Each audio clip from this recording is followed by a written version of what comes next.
छत्तीस सिंहपुरा सानहे के हकायक 25 साल बाद मंजर आम पर आ गए। अमरीकी सदर बिल क्लिंटन की आमद पर छत्तीस सिंहपुरा में फॉल्स फ्लैग ऑपरेशन करके सिखों का कत्लेआम किया गया। कई साल मफरूर रहने वाले भारतीय फौज के कप्तान राठौर के होश और बाइंकिशाफात सामने आ गए।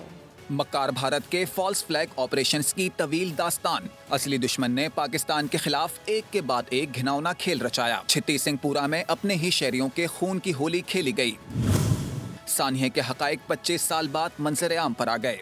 साल 2000 में अमरीकी सदर बिल क्लिंटन के दौरे के दौरान छत्तीस सिंहपुरा में फॉल्स फ्लैग ऑपरेशन करके सिखों का कत्लेआम किया गया। ऑपरेशन को लीड करने वाले भारतीय फौज के कैप्टन राठौर ने कच्चा चिट्ठा खोल दिया। कई साल से मफरूर कैप्टन राठौर ने अमेरिका में रहनुमा खालिस्तान तहरीक गुरपतवंत सिंह से मुलाकात के दौरान अहम इंकशाफात किए। बताया कि मुजफ्फराबाद आज़ाद कश्मीर में भेस बदलकर खुफिया मिशन पर था। हमें हुक्म मिला कि छत्तीस सिंहपुरा के तमाम सिखों को कत्ल करना है। हम मुजाहिदीन के रूप में छत्तीस सिंहपुरा पहुंचे, सिखों को बेदर्दी से कत्ल किया।